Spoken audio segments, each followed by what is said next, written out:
Hello students, excellent learning के video में आपका स्वागत है। तो स्टूडेंट्स, आज फिर हम सब उपस्थित हो गए हैं ये प्रीवियस ईयर के क्वेश्चन को सॉल्व करने के लिए। और आज हम कौन से सब्जेक्ट के करने वाले हैं क्वेश्चन सॉल्व?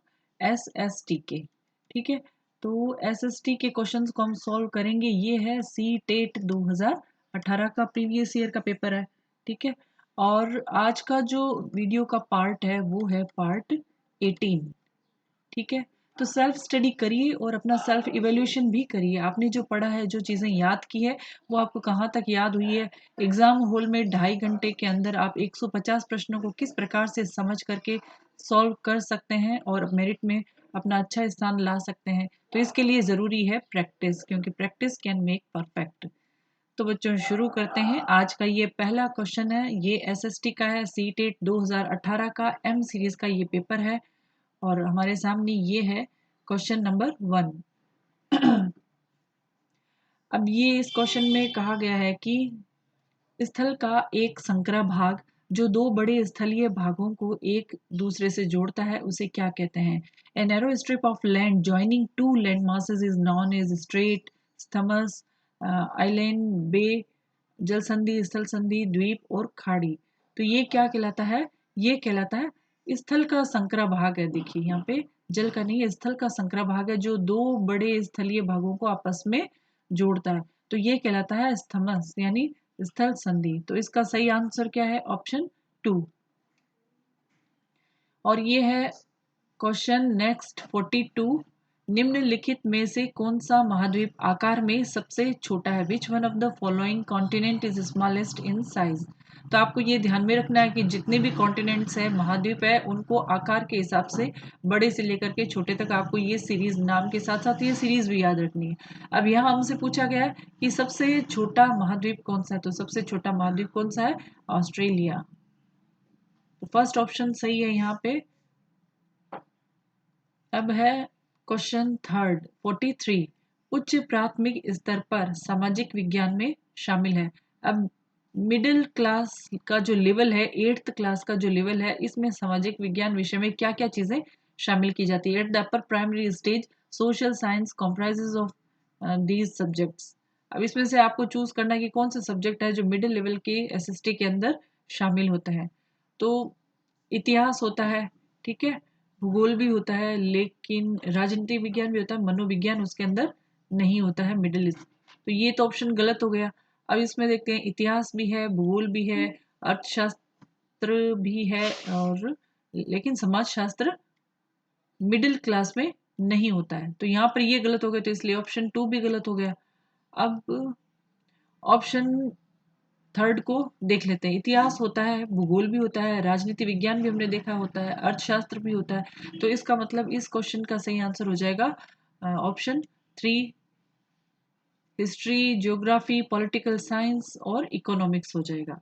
ठीक है, तो ये समाज शास्त्र हो गया, मनोविज्ञान हो गया। तो ये जो सब्जेक्ट हैं, ये किस में नहीं होता है? मिडिल क्लास में नहीं। मिडिल क्लास का जो लेवल होता है, 8वीं क्लास तक के बच्चे होते हैं, उनके सिलेबस में एसएसटी में शामिल नहीं होता। तो एलिमिनेशन के द्वारा भी हम सही आंसर तक पहुंच सकते हैं। अब है क्वेश्चन 44। आगमनात्मक अधिगम निम्नलिखित में से किस विधा का विरोधाभासी है? व्याख्यानात्मक शिक्षण है, संरचनात्मक प्रशिक्षण, अनुकरण, निपुणात्मक अधिगम। Inductive learning is contradictory to which one of the following approaches? तो आगमनात्मक में क्या होता है कि सबसे पहले हम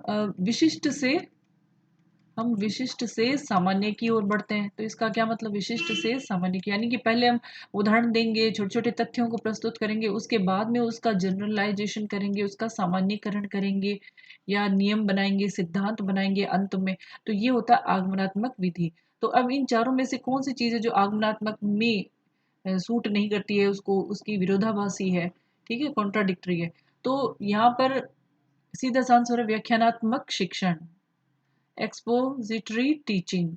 तो व्याख्यान में तो क्या, व्याख्यान देना, जो चीजें तथ्य आए हुए हैं सीधे सीधे उनको पढ़ा करके समझाना है। यहाँ पर हम कोई नियम नहीं बना रहे हैं, कोई जनरलाइज्ड नहीं कर रहे हैं। तो यहाँ पर ये चीज नहीं हो रही है, निगमनात्मक विधि है। तो ये आगमनात्मक का ये विरोधाभासी रूप है, ऑप्शन फर्स्ट। अब संरचनात्मक प्रशिक्षण है या सिमुलेशन है, मास्टरी लर्निंग है, तो इन सब के अंदर हम बच्चों को पढ़ा जब लर्निंग करवाते हैं तो तथ्यों को बता करके उनका जनरलाइजेशन करवाते हैं, नियम सिद्धांत की तरफ जाते हैं, तो ये आगमनात्मक अधिगम के अंतर्गत आ जाते हैं। विरोधाभासी कौन हुआ? एक्सपोजिटरी टीचिंग यानी व्याख्यानात्मक शिक्षण। ठीक है, तो 44 का सही आंसर ऑप्शन 1। अब है क्वेश्चन 45। नीचे दिए गए कथनों को ए और बी को पढ़िए और सही उत्तर का चयन कीजिए। अब ये कथन दिया गया, पहला कथन है आलोचनात्मक सोच धारणाओं के निर्माण तथा विचारों के अनुप्रयोग और विस्तार को बढ़ावा देती है। ठीक है, आलोचनात्मक सोच जो होती है क्रिटिकल थिंकिंग, वो धारणाओं का निर्माण करती है, विचार जो होती है उसका अनुप्रयोग करती है और उसका विस्तारित रूप बनाती है। ठीक है, अब दूसरा कथन क्या दिया गया, ये दूसरों के तर्कों और विश्वासों को समझने और मूल्यांकन करने में मदद नहीं करती है। Read the given statement A and B and select the correct answer. Critical thinking promotes the building of concepts, applications, and expansions of ideas. B statement is it does not help in understanding and evaluating argument and beliefs of other. तो अब देखिए, जब हम critical thinking करते हैं तो हमारे जो कंसेप्ट होते हैं उनको और इलाबोरेट करते हैं, इसके बारे में हम नई नई धारणाओं का निर्माण भी करते हैं, नई चीज़ों का विचार करते हैं, और जो हमारे थॉट्स है या जो हमें पहले से चीज़ें पता है उनका हम एप्लीकेशन अप्लाई भी करते हैं उसके अंदर। जो भी हम क्रिटिकल थिंकिंग कर रहे हैं किसी प्रॉब्लम के बारे में, ठीक है, तो उस वहाँ पर हम अपने जो विचार है उसको अप्लाई भी करते हैं और उसको और ज़्यादा इलेबोरेट भी करते हैं, उसको विस्तार भी करते हैं। तो ये सब चीज़ें तो क्रिटिकल थिंकिंग में होती है। लेकिन अब इसमें यह कहा गया कि दूसरों के तर्कों और विश्वासों को समझने और मूल्यांकन में मदद नहीं करती है, जबकि ऐसा नहीं होता है। क्रिटिकल थिंकिंग में दूसरों के तर्क और विश्वासों को भी उतना ही महत्व दिया जाता है जितना स्वयं का। उनके तर्क और विश्वासों का भी मूल्यांकन किया जाता है। तो इसके अंदर ए कथन तो सत्य हो गया और बी हो गया असत्य। तो यहाँ ऑप्शन फर्स्ट करेक्ट हो जाएगा, A is a true and B is false. अब है क्वेश्चन 46। अनुभवजन्य साक्ष्य क्या है? What is an empirical evidence? अनुभवजन्य इंद्रियों के माध्यम से वास्तविक दुनिया में एकत्रित आंकड़े, अनुसंधान के लिए संख्यात्मक दृष्टिकोण, मेट्रिक इकाइयों में मापे गए आंकड़े, आंकड़ों के संग्रह के विश्वसनीय तरीकों को उपयोग कर एकत्रित आंकड़े। तो ये चीजें इसके अंदर दी गई। अनुभवजन्य जो हम एक्सपीरियंस करके सीखते हैं, अपनी इंद्रियों से सीखते हैं। तो अब ये साक्ष्य क्या होता है, ये एविडेंस क्या होते हैं? तो ये जो होते हैं इंद्रियों के माध्यम से जो हम वास्तविक दुनिया में आंकड़ों को इकट्ठे करते हैं, अपने खुद ऑब्जर्व करते हैं, चीज़ों को समझते हैं, अपनी आंखों से उन्हें देखते हैं, तो ये क्या होता है, उनको उनके बीच में रह करके समझना, ये कहलाता है empirical evidence. Data gathered in the real world through the senses. ठीक है, अनुभव कहाँ से होगा? सेंसेस से होगा। तो यहाँ ऑप्शन फर्स्ट करेक्ट हो जाएगा 46 का। Let's move on next question 47। भौतिक विशेषताओं के मॉडल प्रतिकृतियां शिक्षण के लिए सबसे अधिक उपयुक्त है। इतिहास, अर्थशास्त्र, भूगोल, राजनीति विज्ञान। The models replicas of physical features are most suitable for teaching history, economics, geography, political science. तो भौतिक विशेषताओं के मॉडल प्रतिकृतियां सबसे ज्यादा उपयुक्त किसके लिए? इतिहास के लिए, अर्थशास्त्र, भूगोल के लिए। तो ये सबसे ज्यादा उपयुक्त किसके लिए? ज्योग्राफी के लिए, भूगोल के लिए। भूगोल में जब भी हम ग्लोब से समझते हैं, मैप के जरिए मॉडल से समझते हैं, मैप के मॉडल हो गए, ग्लोब का मॉडल हो गया, तो हम भौतिक विशेषताओं को समझ सकते हैं, फिजिकल फीचर्स को भूगोल के माध्यम से अच्छी तरीके से समझ सकते हैं। तो 47 का राइट आंसर है ऑप्शन थर्ड। क्वेश्चन 48। स्थानीय समाचार पत्र से मौसम की जानकारी का संग्रह किस प्रकार का स्रोत है? हमने मौसम की जानकारी प्राप्त करनी है और न्यूज़पेपर से हमने पता कर लिया कि आज का मौसम कैसा रहने वाला है या आगे 10 दिनों में कैसा रहने वाला है। अब इस तरह का जो सोर्स होता है वो कैसा है? प्राथमिक है, द्वितीयक कहेंगे इसे हम, या तृतीयक कहेंगे, या दोनों कहेंगे। The collection of weather information from the local newspaper is an example of which type of source? Primary, secondary, tertiary और बोथ। ठीक है, तो जब समाचार पत्र से मौसम की जानकारी हम प्राप्त कर रहे हैं, ठीक है, थर्ड पर्सन हो गए, तो ये कौन सा सोर्स हो गया? ये हो गया सेकेंडरी सोर्स हो गया। समाचार पत्र ने जहां से जानकारी प्राप्त की वो हो जाएगा प्राथमिक सोर्स। फिर समाचार पत्र से हमने प्राप्त की जानकारी, तो ये हो जाएगा सेकेंडरी। ठीक है, तो इसका सही आंसर हो जाएगा ऑप्शन 2। नेक्स्ट क्वेश्चन है बच्चों 49 और इसके अंदर कहा गया है कि सीखने की अक्षमता वाले शिक्षार्थी किस प्रकार की कक्षा में अन्य छात्रों के साथ सीखते हैं। जिन बच्चों में सीखने की अक्षमता होती है, डिसेबिलिटी होती है, तो वो नॉर्मल बच्चे जो दूसरे बच्चे हैं उनके साथ वो किस प्रकार से सीखते हैं, ये चीज़ हमें बतानी है। अनन्य तरीके से सीखते हैं, विशेष है, समावेशी, आधुनिक है। In which type of classroom the students with learning disabilities learn alongside other students?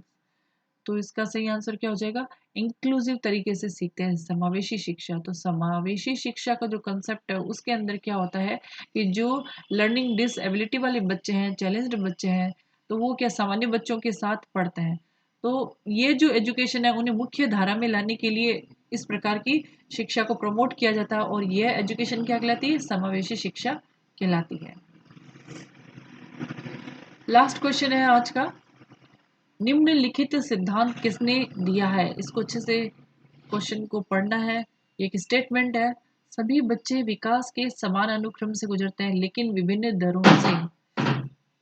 इसलिए शिक्षक को पूरी तरह से कक्षा के लिए नहीं बल्कि व्यक्तिगत तौर से बच्चों और छोटे समूह के लिए गतिविधियों की योजना बनाई जानी चाहिए।